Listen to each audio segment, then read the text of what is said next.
إلى عرض النبي المصطفى رسول الله صلى الله عليه وسلم. شو الفاتحة.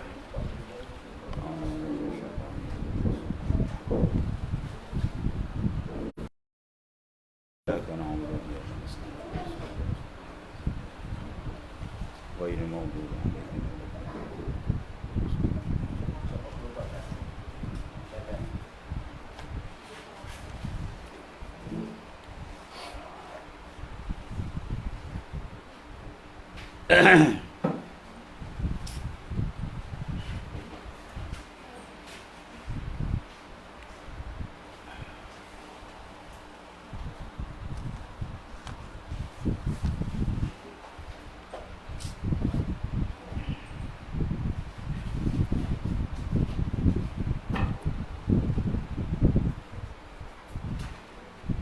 بسم الله الرحمن الرحيم الحمد لله رب العالمين الصلاة والسلام على أشرف الأنبياء والمرسلين سيدنا ومولانا محمد واحلل عقدة من لساني يفقهوا قولي ولا حول ولا قوة إلا بالله العلي العظيم.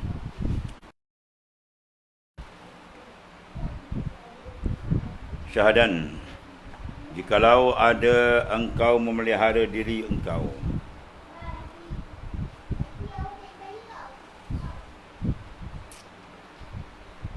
lagi ada punya akal yang sempurna dan cerdik, nasaya adalah sekalian hak dan suruh Allah Ta'ala pada engkau sangat tinggi dan lebih dari hak dan bagi nafsu engkau. Dan jikalau adalah engkau memelihara diri engkau lagi empunya akal.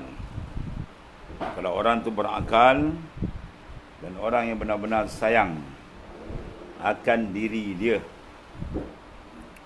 memelihara maknanya menjaga, sayangkan diri, nakkan kebaikan pada diri dia dan takut kena kejahatan bagi diri dia.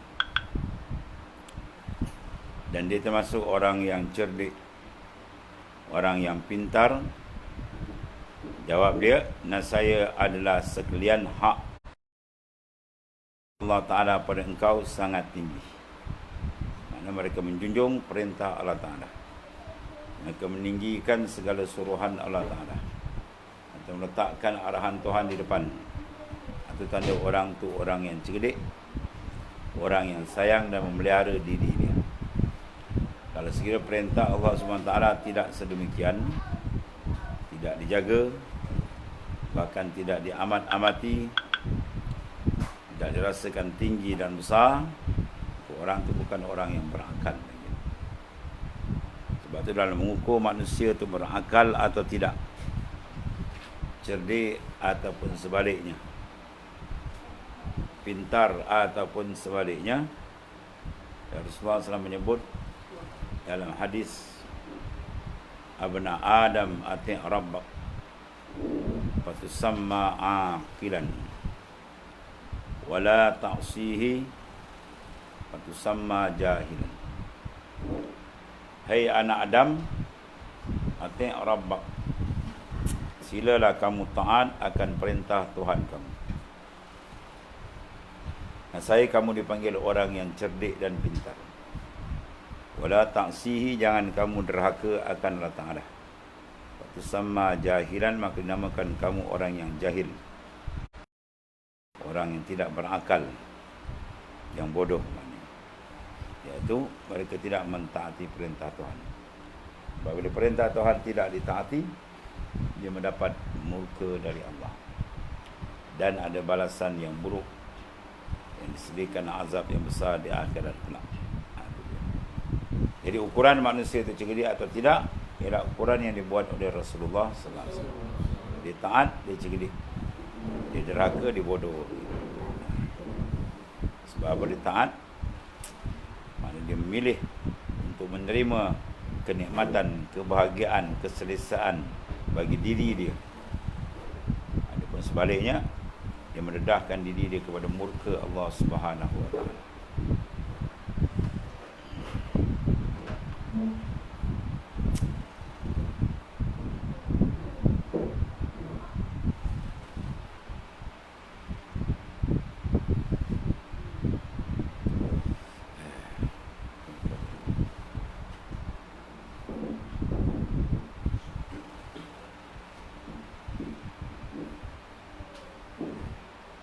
Dan jika ada engkau memelihara diri engkau lagi empunya akal yang sempurna dan cerdik, nescaya adalah sekalian suruh Allah Ta'ala pada engkau sangat tinggi, memandang benda itu besar sehingga dia akan bersungguh-sungguh mengerjakan dia dan takut meninggalkan dia. Itu orang cerdik.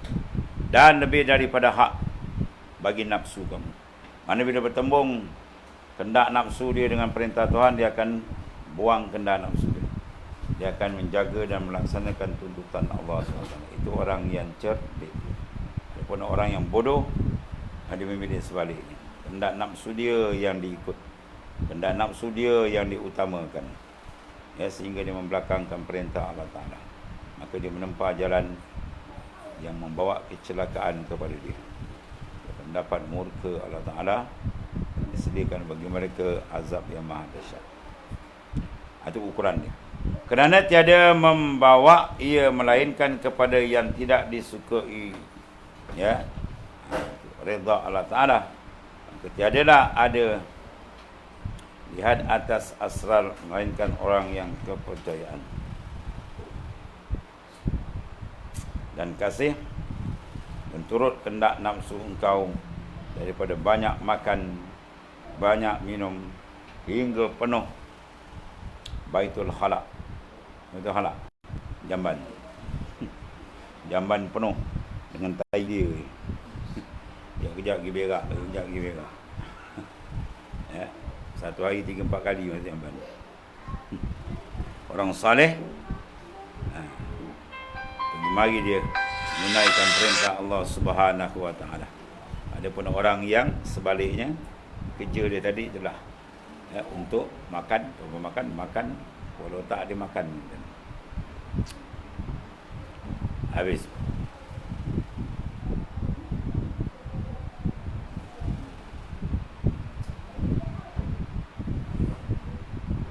Kerana tiada membawa ia melainkan kepada yang tidak disukai, ya, redha Tuhan.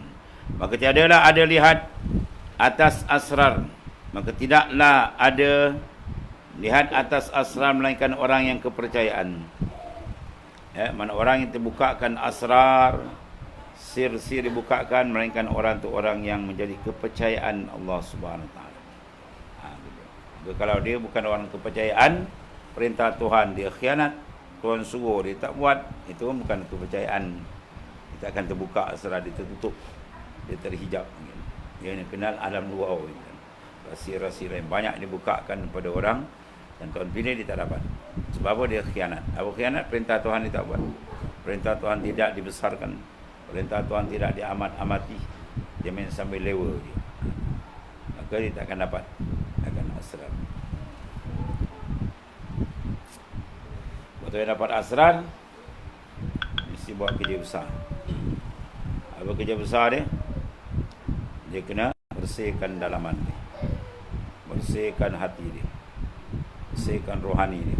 Tuan buka, ya, farriq qalbak minal aghyar baula yamla'hu bil ma'arif wal asrar. Kosongkan, bersihkan hati kamu daripada selain daripada Allah Ta'ala, maka akan dipenuhkan dengan ma'arif dan asrar itu. Melainkan dapat asrar ni ialah orang kepercayaan, orang yang Tuhan kasih boleh dapat.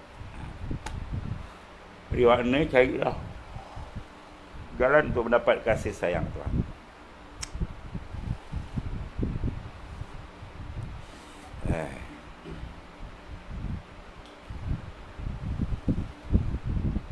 Dan turut, mana memula menurut kehendak nafsu engkau daripada banyak makan, ya, makan tak habis makan.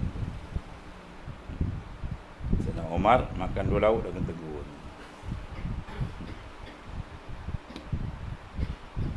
Zaman Khalifah dia pimpinan khilafah dia. Dia panggil Sayyidina Jabir Salman Al-Farisi radhiyallahu anhu. Ya Salman, kau tengok dalam kepimpinan aku ni apakah bertepatan dengan perintah Tuhan atau ada silap ni? Kata Sayyidina Salman, ya Amirul Mukminin, alhamdulillah semua yang kau buat ni cantik. Tak ada satu pun yang bercanggah. Ya, Sayyidina Umar bin Khattab. Kecuali satu je. Satu ada orang pertikaikan. Satu hari orang lihat kamu makan 2 lauk. 2 lauk dengan teguran. Itu macam lauk sumban. 2 lauk orang dah pertikaikan. Hari ni bukan 2 lauk, dia sebat. Macam-macam. Jadi hamba perut. Ya.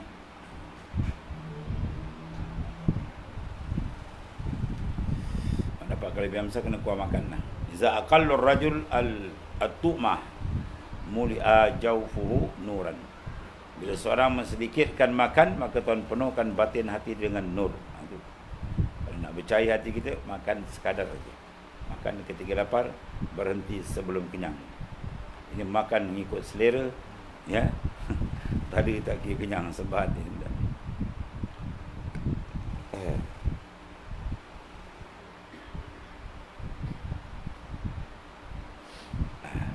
Dalam hadis sahih Nabi sebut apa?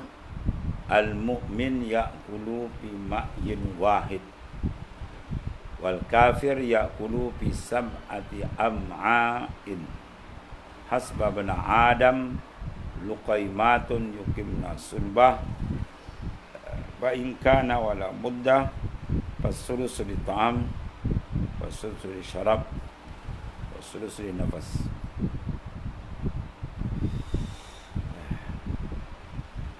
Jadi orang beriman dia makan 1 perut. Orang kafir makan 7 perut. Itu beza orang beriman dan orang kafir. 1 nisbah 7.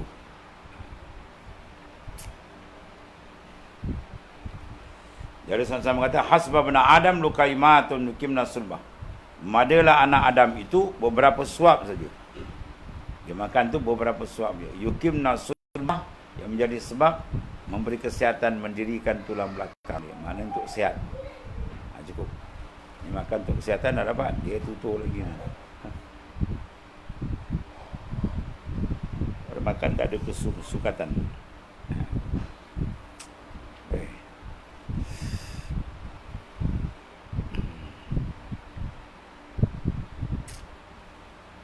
Banyak makan, banyak minum. Hingga apa? Penuh Baitul Khala. Penuh tanda studio dengan najis engkau dia. Bukan. Apakah tiada memadai engkau sangat kasih kepada dunia, kerana barang siapa kasih akan dunia maka sungguhnya hina dan khianat. Tak memadai kalau kita tengok ya, ke dunia.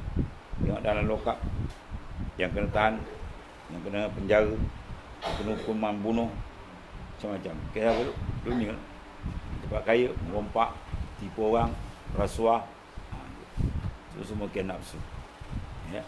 Menyebabkan atas dunia dia dihina dah. Akhirat lagi lah kalau tak bertobat. Ya, jadi hina. Dan jadi khianat. Semenakkan dunia khianat tak? Khianat. Nak menang pilihan raya kalau tak tipu macam mana boleh menang gitu. Oh selamba je macam babi pula dia cakap. Orang macam ni babi lagi baik kan. Babi tu arah dia tak berakal. Senang jawab. Tak tipu macam mana nak menang. Wah. Dia tak tahu kau menang duit tipu, duit gaji kau dapat semua haram, kau mentak darah dia haram. Kullu lahmin nabata min as-suqti fan naru aula bi. Tiap-tiap daging yang tumbuh rezeki haram maka neraka tu aula untuk dia. Kau tunggulah kalau kau tak bertobat. Kau cekiklah darah benda haram. Tak ada apa, tak ada maruah. Penipu, khianat.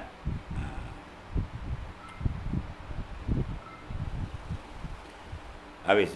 Jadi hina, jadi khianat. Apa tak hina, tak khianat amanah Tuhan dia tak buat. Hina tak hina jadi apa, jadi kafir. Kan? Yabi'u dinahu bi'aradi minad dunya. Dia jual agama dia kerana nakkan dun. Dia jual agama dia. Dia tak kenal hukum Tuhan lagi dah. Habis. Sebab apa tu? Ikut akan nafsu. Sampai peringkat boleh jadi kufur dengan Allah Ta'ala. Habis. Punca apa tu? Layan nafsu. Sebab nafsu jangan dimanja dia. Nafsu ni jangan dimanja, kena dilacak dia. Nafsu kita ni kena lacak dia habis-habis. Baru kita betul jadi hamba Tuhan. Kalau kita tepi-tepi situ, dia pula lacak gitu kan. Ya. Lacak dia juga. Perang dia habis-habis. Ya. In turid wuslana famautuka syar. Bukan nak usul sampai kepada Allah Ta'ala, maka mati itu syarat bagi kamu. Mana kena mati kan. Ini setengah daripada matikan nafsu. Ya, bukan lacak sampai mati kan. Lacak mungkin hidup lagi kan. Benam, potong dia terus. Baru dia boleh sampai keredaan Tuhan, boleh sampai makrifat kepada Allah Ta'ala. Macam-macam nafsu. Masuk segenap segi, macam-macam. Nafsu semua dia masuk segenap segi. Kita berjalan, ada jalan nafsu. Kita duduk, ada duduk nafsu. Kita makan, ada makan nafsu. Kita minum, ada minum nafsu. Kita bekerja, ada kerja nafsu. Sampai peringkat kita semayang pun ada semayang nafsu. Kita berzikir pun zikir nafsu. Kita baca Quran pun baca Quran nafsu. Sebab apa? Bila dia pusing, dia pusing je dia punya steering habis. Dia menghadap ke orang. Dia buat ni orang puji, supaya orang sanjung, supaya dapat nama, dia glamour. Bila dia terbagai, semua dah tak pakai. Itu nafsu punya kerja. Jangan.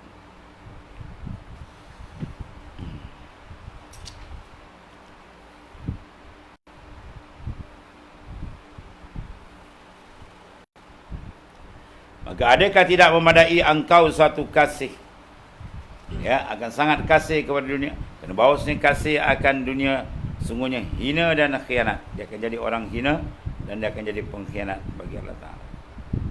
Dan barang siapa khianat, maka adalah melihat akan dia, ya, oleh Malik, oleh Gajah atas asrarnya. Siapa dia? Malikul Muluk, wallahu ta'ala. Dalam batin hati semua diperhatikan Ta'ala.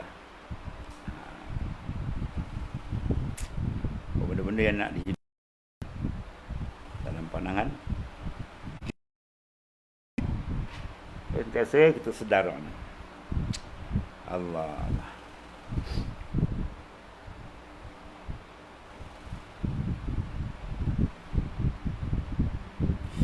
Maka hendaklah engkau memperbuat sekalian fikiran, dan atasnya diturunkan beberapa nur. Ya, tiada juga memberi manfaat hati itu suatu lebih daripada duduk engkau bertempat yang sunyi, yang masuk dengan dia oleh medan fikir.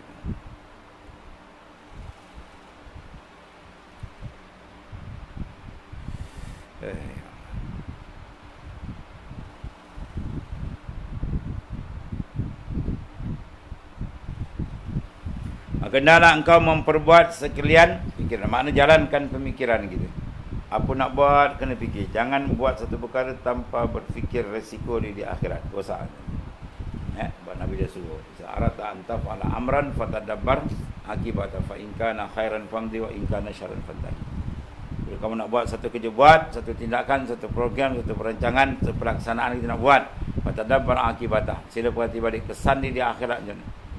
Kita menghadap Qadi Rabbul Jalil Allah Ta'ala. Supaya in kana khairan, kalau benda tidak ukur dengan syarat cantik, okey, faham, diteruskan kata Rasulullah. In kana syarran, kalau fikir tak baik, terus pantai, stop. Tak ada banyak-banyak ni. Maknanya gunakan fikiran tempat betul. Sebab fikiran dia panggil mir'ah, macam cermin. Kita cermin kita nampak kat mana elok, kat mana tak elok. Kalau tak jalan fikiran, kita tak tahu rohani kita elok atau tidak, kita lalai ataupun sebaliknya. Habis. Dan atasnya, ya, diturunkan beberapa nur. Atasnya tadi diturunkan beberapa nur pada hati tadi itu. Tiada juga memberi manfaat hati itu satu lebih daripada duduk engkau di dalam tempat yang sunyi, yang masuk dalam dia medan fikiran. Itu dia.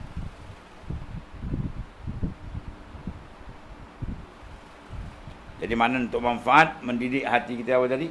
Kata kita masuk, cari tempat sunyi dan khalwah. Sebab kita gunakan suluk tempat itu besar. Kita khas. Kemudian situ kita berjalankan untuk proses. Kerja-kerja besar diperlukan suasana macam tu. Tidak suasana sibuk. Suasana sibuk dia tak boleh buat kerja besar. Pakar perancang nak buat keputusan nak masyarakat boleh kan tempat yang tenang. Tempat bising yoya tak boleh masuk dan bising gangguan. Atau tenang gitu, kita boleh fokus. dapat kerja besar, kan? Kerja dengan Tuhan, segala kerja yang lebih besar, kerja kita dengan Allah Ta'ala. Dalam hadis pun suruh kita buat rumah, biar ada satu bilik ghurfah, bilik kita khalwah, ya. Lepas tu kita muhasabah diri kita sebelum tidur. Ada kosong masuk dalam bilik, kita muhasabah diri kita, buat ibadat dan sebagainya. Sebab ini boleh membantu jadikan hati itu lebih cepat. Bila kita fikir, ada medan dia, medan fikir. Kalau fikir tak ada ambil tempat sunyi, dia kurang pencapaian, ya. Kalau mana tak ada pula fikir, atau babas. Sebab tu disebut Allah.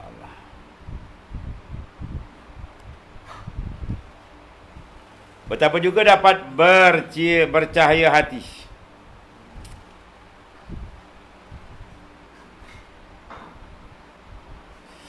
Yang dikeliling sekalian pikiran dunia berlapis-lapis. Pikiran dunia tak habis, bertambun-tambun. Dan betapa juga boleh berhadapan engkau kepada Allah, padahal banyak menurut kehendak syahwat. Kaifa yashruku qalbun suwarul aqwani muntabi'atun fi mirati. Macam mana hati kamu nak bersinar, bercahaya, rupa makhluk terlekat dalam cermin hati kita. Cermin yang cantik tadi dah, asyik dipandang makhluk. Tuhan dia tak ingat, dia membesarkan makhluk, tak membesarkan Khalik pencipta dia. Atau rosak. Yang macam mana hati nak percaya? Jawab dia, hati takkan bercahaya. Itu maksud dia. Hati takkan bercahaya bila ditudung dengan pahaman-pahaman keduniaan, pahaman nafsu tadi. Tutup. Tutup macam mana kita nak berjalan? Dah gelap, tak boleh. Apabila kita letakkan fikiran dunia terlebih besar pada makhluk besar dalam hati dia. Tak boleh. Kaifa yashruku qalbun. Macam mana hati nak percaya? Jawab, hati tak percaya. Dia tak percaya, nak jalan macam ni. Gelap, tak boleh jalan. Kita kena buang, ya, dalam hati kita pahaman-pahaman madiyah benda bang. Cari guna jalan Tuhan tu tak apa. Yang letak dalam dia tu, yang pergi masuk, merosakkan perjalanan kita. Allah.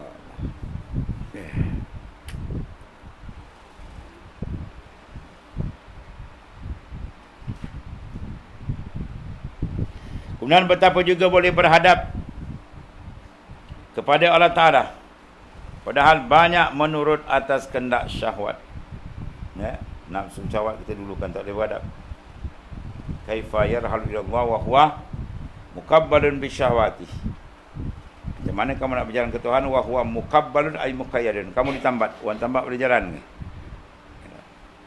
Ya, tambat tangan pun kita jalan tak sempurna, apalagi tambat kaki je, terus tak boleh jalan. Mana kita nak berjalan ke hadirat Tuhan rohani kita, bila kita ditambat dengan apa? Maksiat, tambat dengan mungkar, dosa. Itu dia. Kaifa yarhalu ilallah wa huwa mukabbalun bisyahwati. Kamu ditambat dengan nafsu, kamu tak boleh berjalan ke hadirat Tuhan. Sebab kena ikat tambatan tu, ya. Dengan kefahaman, kesedaran, istighfar banyak, taubat banyak, dan zikir, insya-Allah terbuka. Habis.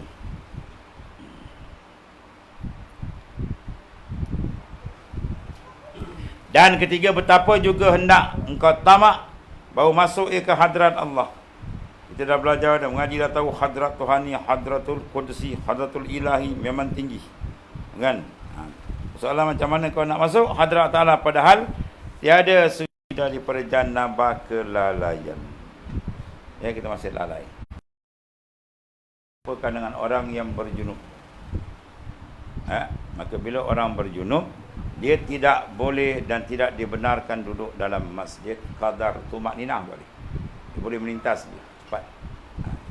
Sekarang macam mana kita dah berjunub nak duduk masjid? Tak boleh. Macam mana masuk masjid hadratillah, masjid hadrat Tuhan, tak boleh masuk orang yang batin hati berjunub. Apa junub dia? Lalai. Lalai itu sama taraf dengan orang berjunub pada pandangan sufiah. Dengan arif billah, kita lalai itu taraf dia macam orang berjunub, ya. Banyak tengok orang berjunub. Junub batin ni panggil. Junub batin. Jadi tak boleh nak duduk dalam hadrat Tuhan, ambil. Itu tempat lain kan. Dia tak duduk dalam istana, dia ceramah longkang. Ya. Tak dibenarkan masuk istana makrifat. Orang yang dia berhadap pada makhluk. Allah.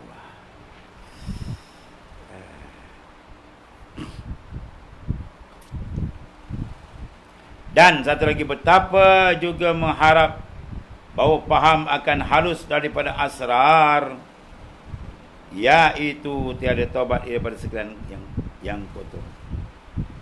Kaifa ayyafama daqaiqal asrar. Macam mana kau nak faham daqaiqal asrar? Wa huwa lam yatub min hafawati, kamu tak bertaubat daripada kegelinciran itu. Dalam suluk memang dia punya besar, dia punya mainan apa? Taubat. Lalu kita zikir lembah, gimana taubat? Mana taubat semayang taubat 10 rakaat, 20 rakaat tu. Betul tadi pada zikir.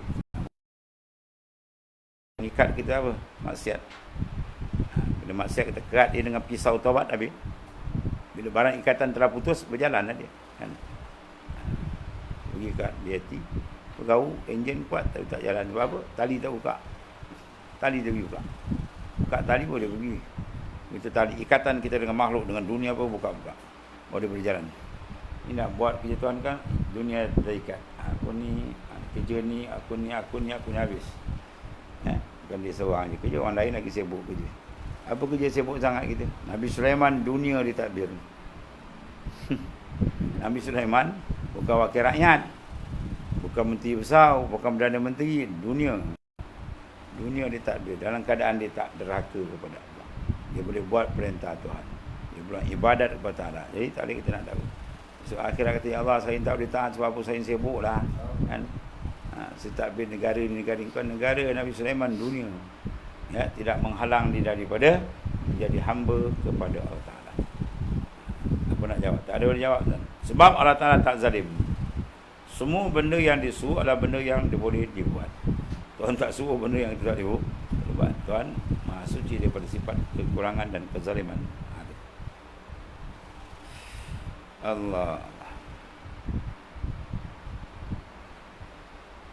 Kemudian syahadan bermula asal tiap-tiap maksiat dan lalai. Asal bagi tiap-tiap maksiat, punca maksiat, tunas dia, ya, dan lalai kat mana tu? Dan lupa kepada Ta'ala, ya, dan suka dan reda bagi nafsu. Itu punca dia. Punca maksiat dan kelalaian, zahir atau yang batin. Punca dia apa? Dan juga lupa kepada Ta'ala itu ialah suka dan reda nafsu. Mana kita reda dengan nafsu, kita setuju dengan panggilan nafsu, kita layan kehendak nafsu, jawab dia habis. Itulah dipanggil punca maksiat. Mula lalai reka. Itu buat maksiat. Kalau kutur hati dengan Tuhan, tak hanya buat. Syaitan pun lagi. Ini masalah kurang zikir jadi. Sebab pusing kok mana pun dalam kata Ibnu Ajibah. Pusing-pusing bahan balik dia kata apa? Kasratu zikir, kena banyak zikir. Obat di situ sebenarnya. Habis. Atau mula asal tiap-tiap maksiat dan lalai dan lupa pada Allah. Asal maksiat, kemudian asal kelalaian dia lalai. Apa punca dia? Tengok ni. Dan keduanya lupa kepada Allah. Apa punca dia? Ialah setuju reda kita dengan nafsu. Apa nafsu suruh ikut. Nafsu kata, ayalah zikir penat mengantuk tidur. Bom tidur. Malam dengan orang terakhir, orang terakhir yang belum azan gitu. Kalau orang azan pula, dia belum kamat. Itulah kebalikan yang lain. Nak belajar katakan tak nak pergi. Anak dia pula otak dia. Dengan dunia kau bagi masa. Ya, dengan dunia kau buka seluas-luas masa untuk dunia. Dengan Tuhan kau sempit-sempitkan. Memang kau nak kena benam dalam neraka. Inna asyaddan nasi khasratan yaumal qiyamah rajulun amkanahu talabul ilmi fid dunya falam yatrabhu. Inna asyaddan nasi khasrah. Sesungguhnya manusia yang paling menyesal di akhirat. Air mata darah dia keluar pun tak ada guna lagi dah. Siapa dia? Rajulun amkanahu talabul ilmi fid dunya. Satu manusia yang mana dia boleh cari ilmu atas dunia. Falam yatrabhu, tapi tak cari. Ya, nak kata dia susah, kereta motor ada. Orang dulu tak ada kereta, jalan kaki mengaji. Daripada Melaka Kelantan pun ada, ada sejarah dia. Ikut rel kereta api. Kita Ada kenderaan lagi senang. Tapi dia tak cari, tak nak pergi. Dia tak kerti bersila dekat majlis ilmu lah. Dia kita duduk dalam pub kasino juga lah kan. Bila kena pel kuda dia ganggu hamba pagi. Ya kan dia berzikir kuda ganggu.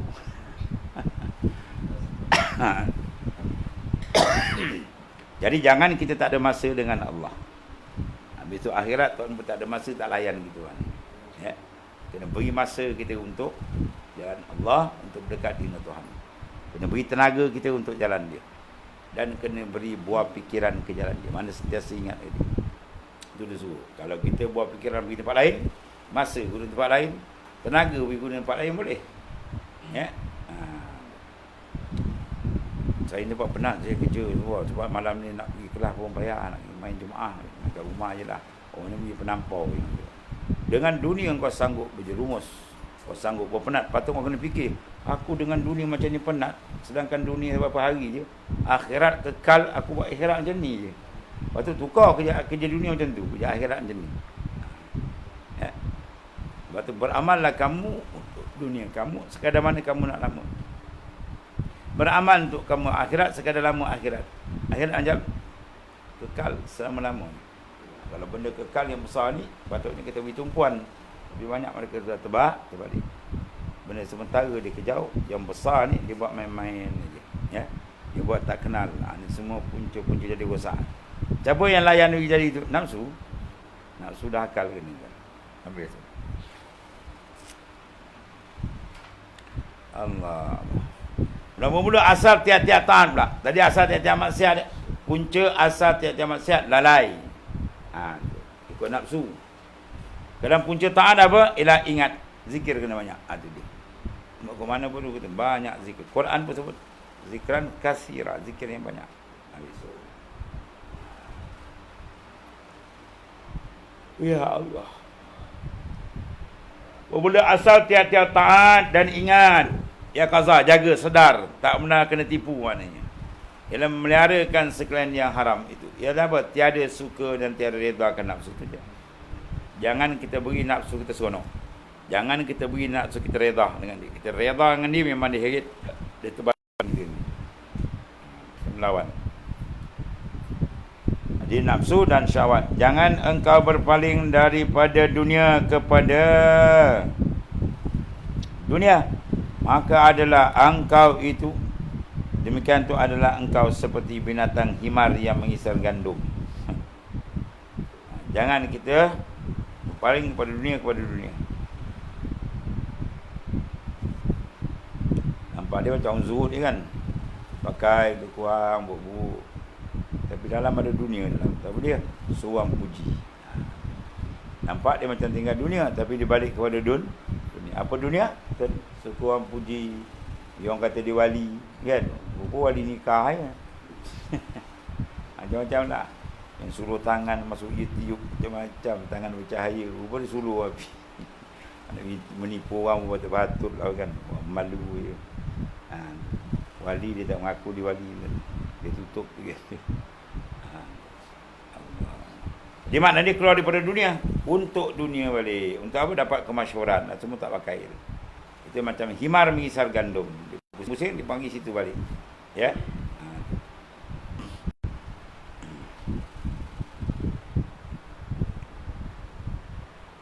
Maka jika adalah engkau seperti demikian, nasihat adalah engkau seperti binatang himar. Sebab tu bila wali-wali Tuan Tajali Marifat nampak kepala himar macam-macam. Dalam masjid tu, Syekh Abdul Qadir Jailani sarung dia suruh kat anak murid dia, sarung kasut dia tengok dalam masjid. Yang semayang yang duduk macam kepala dia. Ini antara rupa himar ni lah. Dia berpusing, dia buat ibadat tak ikhlas. Nampak kan, kami rajin buat ibadat, rupa hati tempat lain. Dia suruh tengok dia suruh puji dia, habis semua terbagai. Punca apa jadi gitu? Sebab dia tak kenal Tuhan dengan sebenar kenal. Dia kenal Tuhan, dia takkan paling hati daripada orang lain. Ya, dia seronok dengan Allah Ta'ala. Bi falyafrahun, dengan aku nak kamu gembira. Jadi bandingan itu macam himar yang mengisar gandum, berjalan daripada satu tempat, mana tempat asal dia, dan kembali pula kepada tempat asal. Mana pimai-pimai yang terbalik kita nakkan wa inna ila rabbikum muntaha. Tetapi hendaklah engkau berpaling daripada dunia, pangkat, jawatan, nama, glamour itu semua dunia. paling. Mana benda yang tidak dikaitkan untuk jalan Allah tu dunia dia panggil. Maka berhadapan engkau kepada Allah Ta'ala. Hadapkan diri kita terus tawajuh ke hadrat Tuhan. Kan? Kemudian dia buat datang wa anna ila rabbikal muntaha tu. Wa anna ila rabbika, dah hanya sungguhnya kepada Tuhan engkau lah muntaha ke muncak. Maksudnya sekalian nur itu dipanggil mata ya, kendaan hati dan asrar nur. Di mana jun tentera hati, tentera bagi hati. Ya. Mari minta nur kan hadis. Nur apa amam nuran bi tahti nuran. Muazzin minta Allah besarkan nur kita, nur berjalan. Allah. Wa anna ila rabbikal muntaha. Senyanya sungguh hanya senya sekalian nur itu mata ya hati. Dan tentera hati seperti bawah gelap itu lain terjemahnya. Silap ini. Ayat dia wa anna ila rabbika, dan sesungguhnya kepada Tuhan engkau lah al-muntaha, kemuncak segala cita-cita. Ya, kemuncak adalah redha Tuhan atau kemuncak. Siapa dapat keredaan Tuhan di dunia, maka dia sampai matlamat hidup dia. Itulah Tuhan nak suruh dia jadi hamba kepada dia. Kalau tidak, sebaliknya lah. Habis. Cita-cita kita itulah. Apa cita kita? Ialah Allah Ta'ala. Ya. Apa makna cita Ta'ala? Kenal akan dia. Makrifat akan dia. Abdikan dia pada, itulah cita-cita yang besar sekali. Ya, kepada Tuhan kamulah kemuncak segala-galanya. Seperti nur, mata, hati. Itu terjemah lain tadi. Ini lain ni. Nur, sekalian nur. Mata yal qulub wal asrar, kalam lain maksud ini. Dan nur itu bila jundul qalb, seperti mahu bahawa segelap itu adalah maknanya sardadu. Sardadu mana tentera, sardadu bagi askar nafsu ya. Jadi berperang sentiasa, sebab perang nafsu ni perang besar, dia tak berhenti kan. Berhenti kita mati je. Kalau perang yang ni bila kalah ada gencatan senjata, dia aman balik kan. Perang nafsu tadi kita tutup mulut rapat, mati sebab dia perang. Allah. Habislah tu. Itu di antara apa? Keterangan di Tuan Pengarang untuk kita apa? Jaga supaya jangan sifat mazmumah yang besar-besar. Dengan apa? Kembali ke hadrat Tuhan. Dan syahadan wallah. Bismillahirrahmanirrahim. Alhamdulillah. Bismillah.